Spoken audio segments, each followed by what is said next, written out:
Hey everybody, it's Tika from Customer Support Department. We tried to make this a streaming video, but I'm not I'm not good at technology, at least streaming technology it seems, so I figured I would just upload it so you could at least see what was going on. Today I'm doing a block for sleeves from the Medieval Tailor's Assistant by Sarah Thursfeld. The first thing she would like you to do is get some measurements, so let me find which ones she would like. Come on, there we go. Okay, so the measurements you want for these sleeves, according to her, is your long arm length, which is sort of like your shoulder crease all the way to the end of your arm. Your arm length, which is shoulder all the way down. Top arm, which I would call bicep. There's some UK, American sort of names that change. I would call this a bicep. She calls it a top arm. And your wrist. You may also want your hand measurement. So you have the option of making the sleeves to fit your wrist and open, or to slide your hand through. So you may want a measurement of the biggest part of your hand as you make the can I get it through the whole sort of position. I kind of call that duck hand for everyone. Once you've got those, I'm using my own because my biceps suddenly got bigger. So my long arm is about 26. My arm is about 24 and a quarter. My top arm, my bicep is about 18. My wrist is 7, and I'm going to treat this as if I want my sleeve to close around my wrist, so I want it to be pretty tight fitting. And my arm's eye is about 20 and a half. But she wants you to do a couple things that I'll talk about when we get there that makes it actually come out in the pattern to work as 21. So to find your arm's eye, or she calls it a sleeve head, which I think again is a British to Americanism, you want to have the pattern that you're using. So this is actually my Coat Hardy pattern. This is the back right. And you can see I've got back right and back left here. See if I can turn them over. And of course now I'm doing brown paper on brown paper, so apologies. So I have here my arm's eye. You can see shoulder, front, back. This is, you can tell it's front because it's got a bust in there. So this is my armpit. So armpit, shoulder. I measured off essentially this measurement.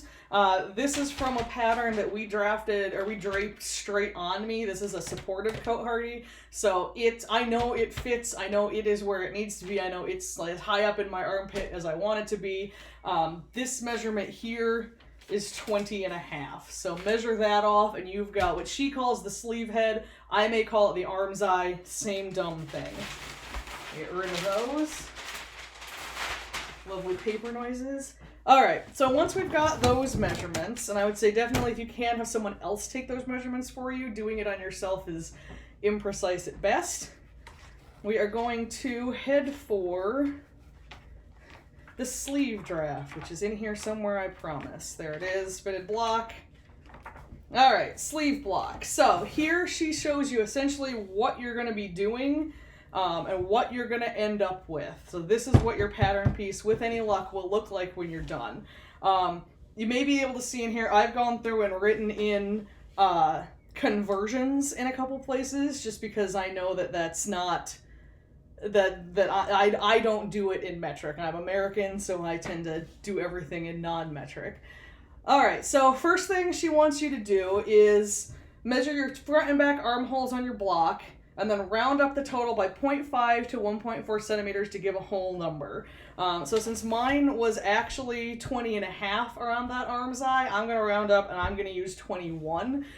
You may be thinking, oh god, that ½ inch means it's not going to fit in your armhole when you get there. It will. Don't panic. You can usually fudge in, if you're real good, you can fudge in up to 2 inches sometimes. Depending on, like on a linen, you can definitely get 2 inches in, it'll be a little work. On most everything else, you can get at least an inch in. So a ½ inch ease in on a sleeve head is not going to be that much at all. Okay, so we rounded that up. That's the sleeve head measurement. The next thing I want to do is draw the sleeve structure. So on a large sheet of paper, rule the basic line. What she's calling the basic line is the one that goes straight up and down the middle. And that wants to be my long arm line, which on me is going to be 26 inches. So let's get a ruler that will give us 26 inches. I know you guys may not be able to see the top of this. Don't panic. We will get there. I'm also trying to figure out, do I want to do it this way or do I want to do it the other way? I want to do it the other way. At the end of this, there's a foldy, a make a fold and do a fun thing. I'm trying to make sure I orient myself that I can show you that whole shenanigan too. Okay, so let's mark out 26. Again, I'm drafting in pen, so be kind. I do not often draft in pen because it's scary and you can't back out of it. Alright, so there's my 26, and then I know she wants us to rule across at the top and the bottom. Sort of started up there at the top, which you may or may not be able to see. I tend to rule my top and bottom lines well longer than I actually think they're going to need to be, just because there's nothing more annoying than having to go back in and make them longer later. And then she labels the top SP. That's going to be shoulder point. That's going to be the part of the shoulder that sits right up here. I know you can't see it right now, but I'll pull it down in a second and you'll be able to see it then. All right, so next thing we're going to do is the wrist line. So we just marked shoulder line up there, and I marked wrist line down here. So on my wrist line, what is her verbiage? Mark half your wrist size plus 0.5 to 1 centimeter ease and center it on the basic line. This gives a close-fitting sleeve needing a wrist opening. For a slip-on sleeve, you use half your hand measurement instead of half the wrist. So I'm going to do a close-fitting sleeve. I'm going to use my wrist measurement. If you want to make one that you can get your hand through, use that hand measurement. And I know my wrist is 7 inches. She says 0.5 to 1 centimeter ease. So I'm going to go 0.25 to a ½ inch ease to make it easy. So mine is 7. Half of that would be 3.5. So plus 0.25 or plus 0.5, we're going to do 3.75 on either side of that line. So there and there. So right there is the distance for my wrist. Okay. From SP, which is again up at the top, mark 1/5 of the sleeve head measurement to the right along the shoulder line. And then connect it to the wrist line. So 1/5 of the sleeve head, which I've been calling the arm's eye. So 1/5 of my arm's eye, 21 divided by 5 is 4.2. So we're coming 4.2. I'm going to go 4.25 because American out here. And then I'm going to join that mark all the way down to the bottom where my wrist is. And that's basically the front line of my sleeve.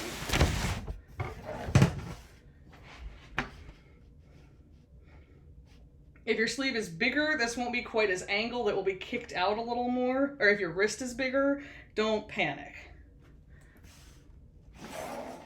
All right, so there is my front line of my sleeve. Still, all just kind of looks like a box.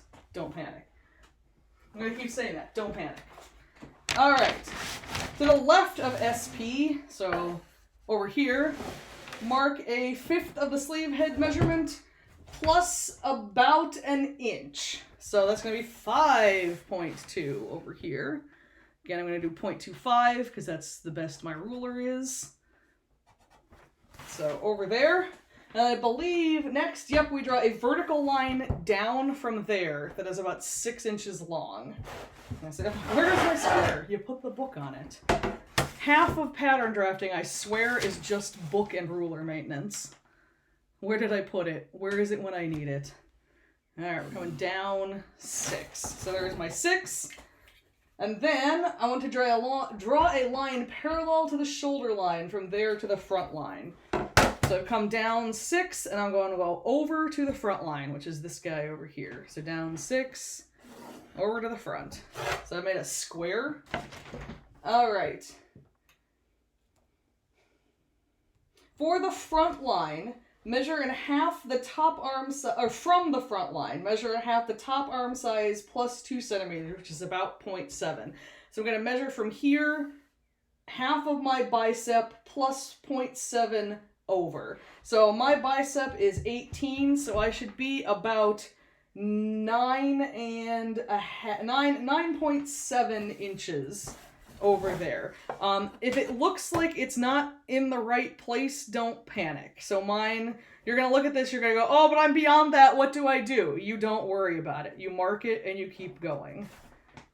So right there is my X, right here is my Y. You want to mark X and measure the remaining distance to Y. So in reality, I'm about, let's call it 4/16. Let's not call it 4/16 because that is basically a quarter.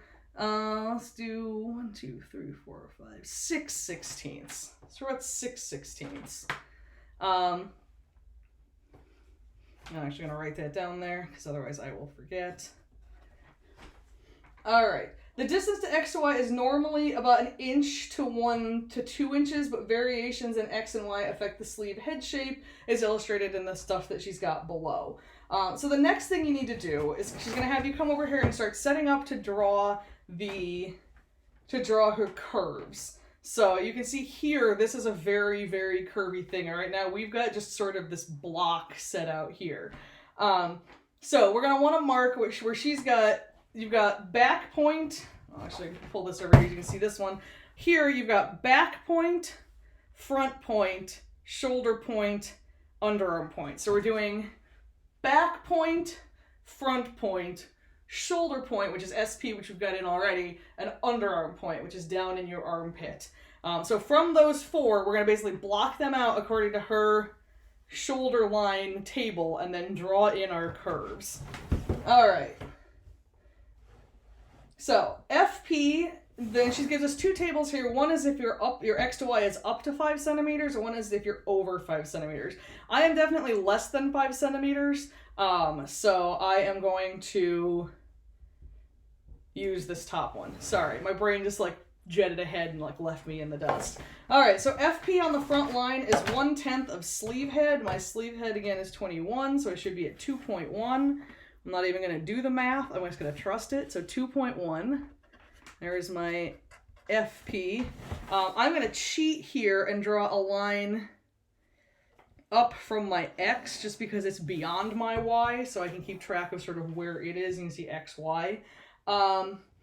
BP on the back guideline says it wants to be 1/10 of sleeve head minus 1 centimeter. 1 centimeter, 2.1 centimeter, 2.25 inches. There's something with a 2.25. Where's my conversion? She told me how to convert up here earlier. Usually I just do it on my phone because I've got an app for that, but my phone is half of what's recording this. Oh, I know you told me this somewhere in here. I saw it go by. 1 inch is 2.5 centimeters. So I'm gonna write that in here. So 1 centimeter is 0.4 inch. All right, so here we're there again. Mark back point on the back guideline is 1/10 of sleeve head minus 1 centimeter. So it's going to be 2.1 minus 0.4. It's going to give me 1.7. I'm going to go 1.75 because I'm an American. So there is my back point marked on this line. I mark UP on the basic line is 1.5 of arm's eye of sleeve head, or 1/5 of arm's eye sleeve head, minus 1 centimeter. So 21 divided by 5 minus 0.4. It's 3.8. And that's going to measure down from SP. I've made the error before trying to measure up, and it puts your UP up here, and you're like, that's not an arm's eye. So you're coming down from SP. So 3.8 is my UP. Now check through what she has said in here, because she says a couple of delightful things that I miss half the time.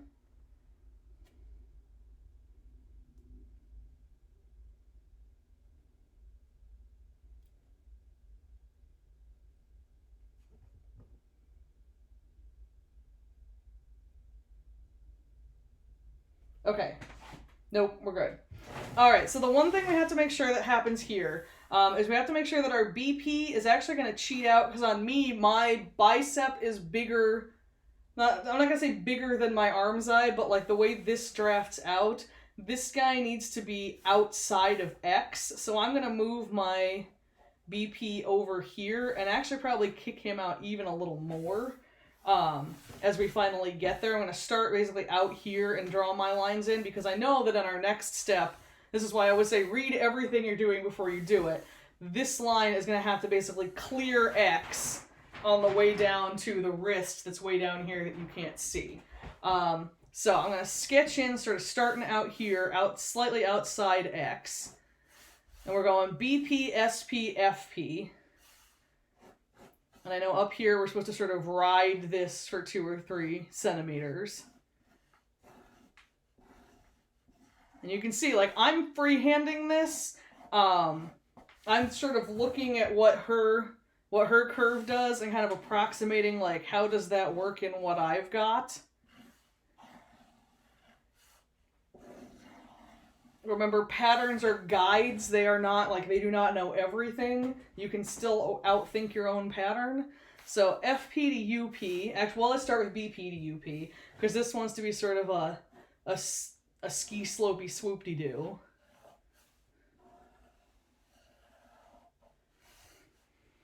And I'm remembering this is shoulder, this is my armpit, so I want to make sure I get down into that armpit and sort of back out.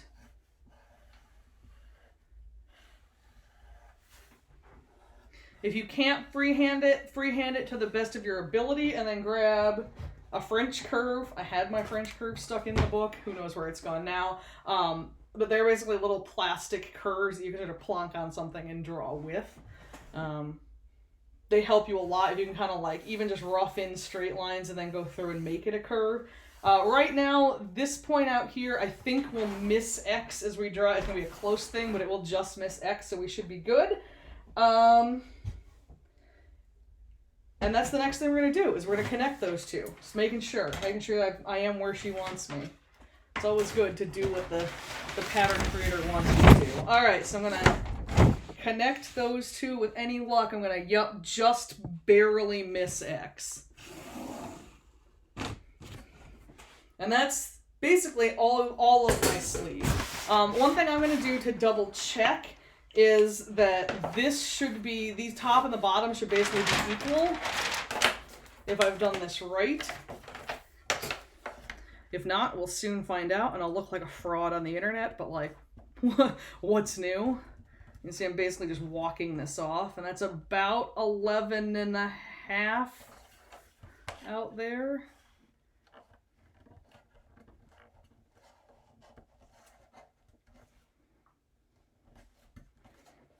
And about 11 and a half quarter. Cool, so that means that this should about work. You may be sitting there thinking like, oh god, but you said your arm's eye was 21 and that's going to give you like 23. Don't panic, you can always adjust that sort of as you go. Again, patterns are a place to start, they're not the be all end all know all. Okay, so in here actually what you've got is your whole sleeve just folded in on itself. So if I were to take this and sort of fold this out, you would start seeing this line that she's got here. So let's go ahead and do that. I am cheap and fast. So I generally, if I have a table that's set up to do it, and this one isn't really, but I'm going to fake it because I'm about to cover it anyway with something different. I'm going to fold on that line. And I'm going to see if I can find my fancy tool. I use a Pounce Wheel to do little holes through both layers of pattern. So this guy here has tiny little pokey bits. Interesting fact, these are both sewing tools called Pounce Wheels and medical tools. I think these are Graftenberg wheels, and they use it to test reflexes, especially on like babies. So if you roll this up a baby's foot, their toes should do this. You can also find them sometimes in sex stores because humans are kinky and into pokey things. Anyway, Pounce Wheel. And what I do is I pounce along this bottom line here all the way out, and then I'll pounce along this outer line And I can feel the table going, what the heck are you doing? But you know what? It's an ancient door, and I'm about to put a new top on it anyway. And I'll go across. So I'm essentially tracing sort of the undersleeve onto the outside. And I'm betting you guys won't be able to see it. But I now have on here tiny little holes that will let me take a ruler and or freehand and say, alright, so you match up here. And then I can see you and your tiny holes. You and your tiny holes. I can see you and your tiny holes coming up this way. Till you get to there where your corner is. And then I'm going to see if I can freehand this one in like a human. Nope. Not a good day to be a human. So there you can see that I've essentially transferred this over here, this line over here, and this is now my arm's eye. So if I were to cut this out and get it ready to sew, I'm going to pull out my Martha Stewart version here. You would wind up with something that looks like this. Obviously this is the other way, but you can see this is the pattern that I drafted for myself an 1.5 inches ago on the bicep. So my curve is basically almost the same, but my bicep, the hole that I need to get everything through it is bigger, which makes sense because the Coat Hardy, this is a different Coat Hardy base pattern. I sized the one for me now up because this is what happens when you lift weights. So that is your sleeve pattern. From there, you can do all kinds of, exciting things where you can, cut it off shorter. This is another one that I just did, that is a shorter sleeve that sort of isn't as long, so I curved it into the biceps some more. You can do like shapes that hang. You can do tippets that are built in here. So you could take this, remembering this is the armpit, so if you want something to hang down from here, it's got to hang here. So your tippet could come in sort of this way and do a hangy thing and come back out. Here you just want to make sure that this and this are even. For the sake of this, I'm not gonna exactify them, but you could have like a tiny little tippet, or you could have like a very long dangly tippet that's off the camera, but like a very long dangly tippet. You could do, all sorts of weird dags all the way up here. So if you do like a weird sort of clover leafy dag, and obviously my ability to draw clubs, not the best. Come on. You could do dags on a short sleeve. You can do from this top line here that will fit into your arm's eye, you could expand this way out and get some like giant angel wing sleeves that are just like, look at the volume of sleeve I can get for a houppelande. If you want to do like big cartridge pleated houppelande sleeves, you can do what's called slashing and spreading and come in and actually cut these apart and then spread between each of those slices about 1 inch, expand it, and know that like if you take 1 inch out in pleats, in as many pleats as you put in, it will come back to the same size and the same shape and it will fit into your sleeve head. There's no reason to be scared of sleeves. A lot of people are, but honestly, like, play around with it. That's one of the things that I always tell people. Like, half the time I can either get sleeves right or collars right. So if something doesn't have a collar, you got a better chance on the sleeve. I'll say again, too, don't think that just because you've drafted patterns and done the math and it should all work, it will be perfect. Most patterns are, here is as close as we can get you without knowing your body exactly and drafting like directly for you or draping it on your body. So patterns will get you darn close. It's always in your best interest to either do a mock-up or to cut everything big, because you can always pull it down in the final fabric, but it's hard to add pieces in. That being said, adding pieces in and piecing stuff at this point was not an unheard of thing. So if you screw up and you're like, this is too short, that's probably where that like Charles de Bois pourpoint came in. or the Grand Assiette sleeves, where you can see like there's a sleeve line and then they've got that gusset in the sleeve. That may have been, part of that is we're trying to free up some more movement, and that some of that on other garments that you see in portraiture may be, oh, we screwed it up and we didn't have enough fabric, so we're just gonna like put this in here as a feature. Play around with it. Sleeves are not anything to be scared of. Once you start seeing sleeves, it will become a lot easier. Do this a couple times. Put on the paper sleeve. Make some like really stupid, ugly mock-up sleeves before you get going. But futz around with it. They're just sleeves. Don't let them scare you. As always, if you have any questions for me, feel free to leave them down in the comment section below, or to find me on Facebook, Instagram, Twitter. I think I'm Costumer Support Department pretty much everywhere. If this was helpful in any way, and or you appreciated it, and or you just want to say like, hey, your hair looks really cool today, I will leave my Ko-Fi link down in the bottom. Ko-Fi, for those of you who don't know it, is sort of the minor Patreon. Basically, it's like if I've done something cool and you want to just drop me a couple bucks there, you can do it. I'm also starting to get it set up to do especially hat commissions and so forth. I think you can also talk to me there, so if you've got questions or you've got requests, let me know. Anything else that you think would be helpful, feel free to just assault me with it. And I think that's it. So happy sewing, everybody, and good luck!